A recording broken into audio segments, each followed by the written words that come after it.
Okay guys, welcome back to the channel. I'm going to continue my series today on biggest mistakes audiophiles make.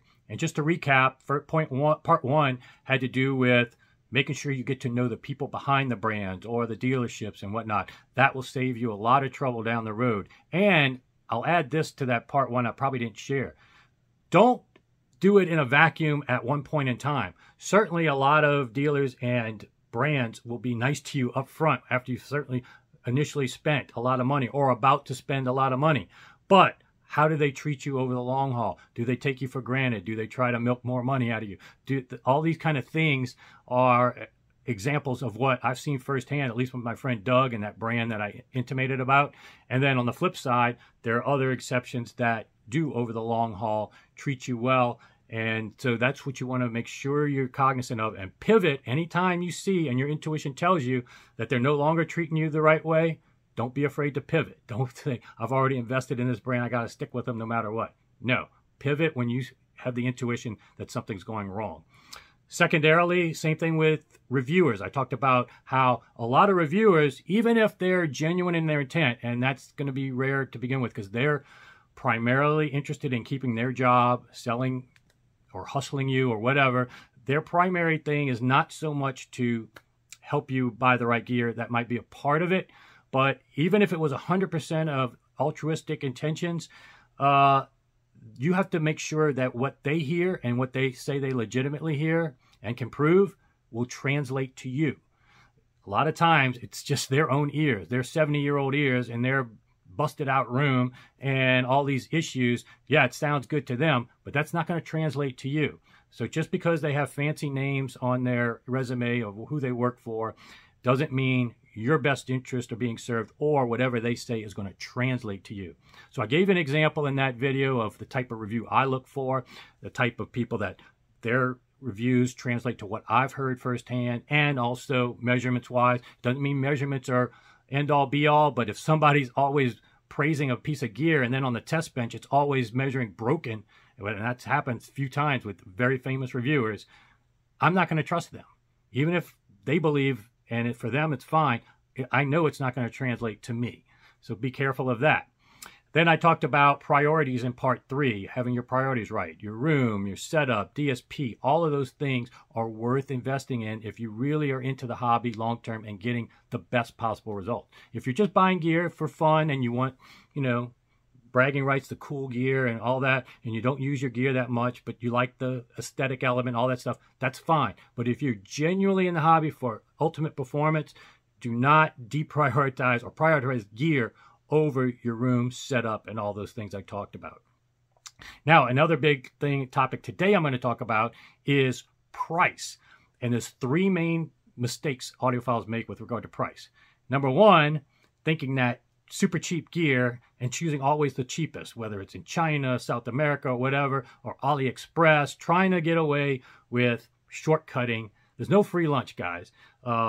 These people are either ethically challenged, they're violating trade secrets, or they're using labor that is going to give you potentially more reliability problems over the long haul.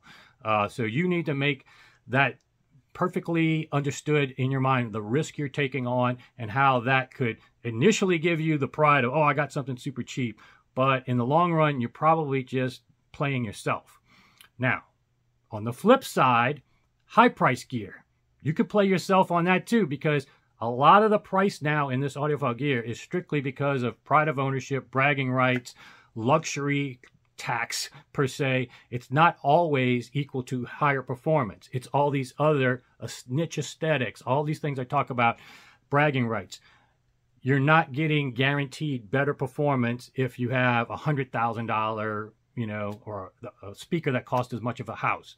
Okay, a lot of that is not one-to-one translatable price. So don't make the mistake of thinking always you have to spend the highest to get the best performance. We've proven that many times, and I can prove it to you right here at my house, and I've got plenty of people that can vouch for that aspect of it. But the third thing that people make a mistake with price, and this is kind of less commonly known, is that, and it's pushed in the hobby of siloing your prices in terms of, oh, I got to get a DAC under 500 or under 5,000, speakers, the best speakers under 10,000.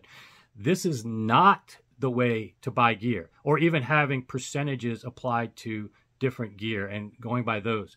What ends up happening is you end up making big mistakes. And I've seen subwoofers like REL 25 subs with power cords attached to them that it costs more than the sub. But in people's mind, they think, well, I've got the best sub, and that cost me $7,500. At least in my mind, it's the best. But then the best power cord costs $10,000, so I need to get that. And then when somebody comes in, they're rolling their eyes because look what that looks like to anybody that's reasonable. It doesn't make any sense.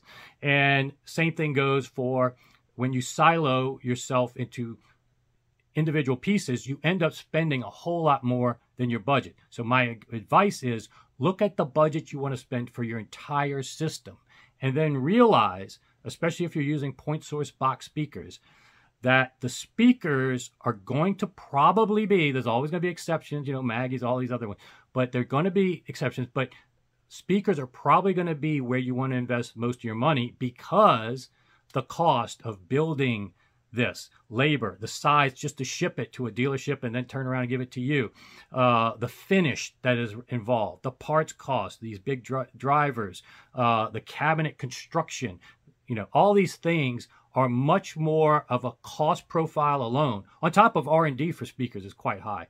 But all of that combined is much higher and higher cost and risk for a company than building a DAC or even an amplifier, where, yes, there are niches, there are people doing some cutting edge stuff like Ari Surratt and stuff like that, and those are worthy of spending extra money on.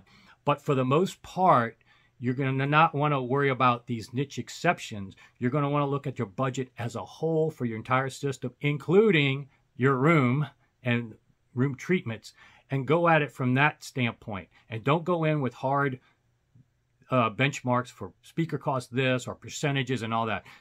That's just clickbait articles that have been conditioned in this hobby because they know they can get you to read or click if they say, DAC's under 500 or speakers under 10,000. That's just clickbait type stuff. It's all about the synergy and the system as a whole and your budget as a whole that can get you where you want to go quicker than constantly changing out. I got the best DAC under 5,000. I got the best speaker under 10,000. Trust me, guys, that's not the way to go. Look at it as a whole. Try to buy the system as a whole, or construct it at least with the whole in mind. So hopefully these tips help you. I'm going to keep going on with some more audiophile mistakes because it's quite a few that I make. And again, I'm echoing things that I've made in the past, not saying I'm better than you guys and I didn't make these mistakes myself. So hopefully you find these helpful. If so, sign up, subscribe, and I'll see you back here soon.